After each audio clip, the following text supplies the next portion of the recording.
আজ খাবো ইলিশ পাতুরি, একদম ডিম পোড়া ইলিশ, সুন্দর করে কলা পাতা মুড়িয়ে। আহ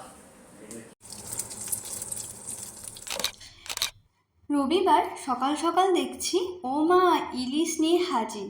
আর সঙ্গে ছোটদা আছে, আর ছোটদা এলে তো ইলিশ বা মাটন কিছু আনবেই। আর ছোটদা এসেছে উইকেন্ড, আর উইকেন্ডে তো ওদের ভালো মন্দ খাওয়া চাই। ইলিশ তো পাতুরি, একদম ডিম পোড়া ইলিশ, সুন্দর করে কলা পাতা মুড়িয়ে। আহ তো হুকুম হয়েছে ইলিশ মাছের পাতুরি খাবে। আর আমি বলেছিলাম যে কলা পাতায় মুড়ে ইলিশ মাছের পাতুরি আমি ভালো বানাই, তো ওরও ইচ্ছা হয়েছে। তাই বললাম অনেকটা দেরি হয়ে গেছে, তুমি একটু হেল্প করো। তো নুন ও হলুদ দিয়ে মাখিয়েছিল, আর মাছগুলো একদম ফ্রেশ ছিল। আর আমি এই যে সর্ষে পোস্ত বাটা এখানে 4-5 চামচ কালো সাদা সর্ষে মিশিয়ে, আর ছিল 4 চামচ পোস্ত, আর কাঁচা লঙ্কা 4 থেকে 5টা, আর সর্ষের তেলে একটু লবণ দিয়ে আমি মিক্সার গ্রাইন্ডারে বেটে নিয়েছিলাম। এরপর দিয়েছিলাম 2 চামচ দই। তোমরা যদি দই ইউজ না করো না করতে পারো, বাট দই দিলে আরও টেস্টি হয়। দিয়েছিলাম হলুদ, আর নুন তো আমি বাটার সময় দিয়েছিলাম, তাই আর দিইনি। আর দিয়েছিলাম 1 চিমটে লাল লঙ্কার গুঁড়ো। আর বিশ্বাস করো এটা খুবই সহজে বানানো যায়। তোমরা যারা ভাবো যে অনেক কঠিন, আমি জানি এখন সবাই বানাও, কিন্তু যারা ভয় পাও তারা একবার বানিয়েও, বিশ্বাস করো ভোজবাড়ি কেন রেস্টুরেন্টও ফেল, এত ভালো হয় খেতে। তো তোমরা স্টেপ বাই স্টেপ দেখো, দেখবে তোমরাও কিন্তু বাড়িতে বানাতে পারবে। আর এই যে এখানে এক মুশকিল, আমাদের গ্রামে কলা পাতা কিনতেই হয় না, এখানে তো অর্ডার করে আনতে হলো। তো ও কলা পাতাটা কেটে ধুয়ে দিল, আমি একটু জলে গরম করে নিয়েছিলাম ওই ধরো 3 থেকে 4-5 মিনিট, যাতে কলা পাতাটা যখন মুড়বো তখন যেন ভেঙে না যায়, কারণ ওটা নরম থাকে। নরম বলতে নরম বানালাম, নরম হয়ে গেলে সেটা ভাঙে না। তাই তোমরা জলে একটু গরম করে নেবে, যখন একটু ধোঁয়া ধোঁয়া উঠবে জলটা তখন সেটা উঠিয়ে দেবে। না হলে যখন মুড়বে তখন সমস্যা হয়, ভেঙে যাওয়ার চান্স থাকে। এটা একটা টিপস অ্যান্ড ট্রিক্স।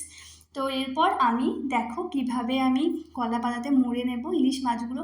আর জানো তো, পাতুরি বানাতে ছোট মাছই ভালো হয়, আমি তো সেই ভেবে ভাবলাম, কিন্তু মাছগুলো এত বড় ছিল আর ডিম ছিল, তাই আমার একটু অসুবিধা হলো। তাই আমাকে 3-4টে আমার কলা পাতা অর্ডার করতে হয়েছে। এখানে তো ধরো কলা পাতা কারোর বাড়ি থেকে আনা যায় না, তো তার মধ্যে আমি সর্ষের তেল দিয়ে তারপর মাছে পুরো ওই যে সর্ষে পোস্ত বাটাটা মাখিয়ে নিলাম। তারপর পেঁয়াজ কুচি, অনেকজন পেঁয়াজ কুচি দেয় না, বাট আমি বলবো পেঁয়াজ কুচি দিও। আর তোমরা এই সর্ষে তেলটা না মাখাতেও পারো, বাট আমি এটা মাখাই, তাদের ফ্রাইটা খুব ভালো হয়। আমি তো ভাপাবো না, আমি ফ্রাই করে করব।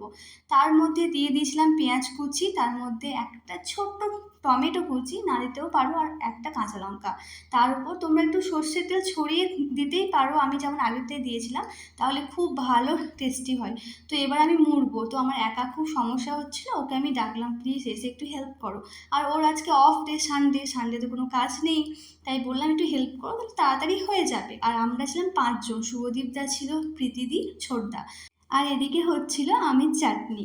তো এবার আমি হালকা তেলে, ননস্টিকে বা এমনি তোমরা কড়াইয়ে করতে পারো, ভাপিয়েও করতে পারো, বাট আমি জানি না কেন আমার ভাপার থেকে এভাবে তেলে ফ্রাই করে বেশি ভালো লাগে খেতে। তোমরা বুঝতেও পারো বেশিক্ষণ লাগবে না। তবে আমার এখানে ইলিশের পিসগুলো ভীষণ বড় ছিল, তাই মোড়ার পরও ভীষণ বড় বড় সাইজ হয়েছিল। তোমরা কিন্তু ভাপিয়েও বানাতে পারো, কিন্তু এটাও একবার ট্রাই করো, ভীষণ সহজ আর খুব তাড়াতাড়ি হয়ে যায়, এমন কিছু বেশি সময় লাগে না। তো আমি দেখো উল্টে পাল্টে নিলাম। তোমরা যখন দেখবে লাল হয়ে আসছে এই যে কলা পাতাটা, আর গন্ধ ছাড়বে ভীষণ ভালো, তখনই বুঝবে যে হয়ে গেছে। আর এখানে কোনো প্রবলেম হবে না। আর কি বলবো, একটু এদিক ওদিক করে ভেজে নেবে, তারপর তোমাদের কমপ্লিট হয়ে যাবে। এমন কিছু সময় লাগে না, ভীষণ সহজ একটা রেসিপি, বাট ভীষণ ভালো খেতে। আর দেখো আমি কিন্তু বাঙাল নয় ঘটি, এখন বাঙাল ঘটি সবাই ভালো রান্না করে, এখন রান্নায় সবাই পারদর্শী। তো আমার ইলিশ মাছ আগে খুব একটা ভালো লাগতো না, কিন্তু আমার হাতের আমার এই পাতুরিটা ভীষণ প্রিয়। আর আমার আজকে খুব মনে পড়ছে আমার বাবা আমার হাতের এই পাতুরিটা খেতে ভীষণ ভালোবাসে। তো এখন তো আমি দিল্লিতে আছি, বাড়িতে নেই, মা হয়তো বানিয়ে খাওয়াবে, তবে আমাদের মতো নিম্ন মধ্যবিত্তের বাড়িতে হয়তো বছরে একবারই ইলিশ হয়। আর ইলিশ সবাই ভালোবাসে, কিন্তু বুঝতেই পারছো তো আমার খুব একটা প্রিয় নয়। তবে সন্তু ও সবাই খাবো বলেছিল ইলিশ মাছের পাতুরির সঙ্গে কিচ্ছু প্রয়োজন হয় না, তাই আমি একটু চাটনি বানিয়েছি আর আলু সিদ্ধ। তো দেখো, আর বিশ্বাস করো এত সফট হয়েছিল আর এত সুন্দর খেতে হয়েছিল। তোমরা এইভাবে একবার বানিয়ে দেখো, তোমাদের ভীষণ ভালো লাগবে, সবার ভালো লাগবে। রেস্টুরেন্টের মতোই খেতে হবে বা তার থেকেও ভালো। আর এটা খুব সহজ, তোমরা যে কোনো মাছের বানাতে পারো। আর ভীষণই ভালো খেতে হয়েছিল, তোমরা শুনতেই পাবে সবার কেমন লেগেছিল। সেই হয়েছে, সেই সত্যি দারুণ হয়েছে। দারুণ হয়েছে। ভিডিওতে তোমার ওই আওয়াজটা, সবার মুখের আওয়াজটা না সিরিয়াসলি ভালো মারাত্মক। অভূতপূর্ব হয়েছে, অভূতপূর্ব।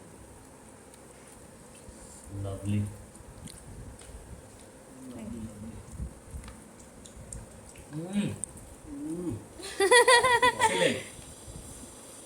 তেজপাতে মিষ্টি দই দিয়ে আমাদের রবিবারে এটাই ছিল দুপুরের ভুরিভোজ।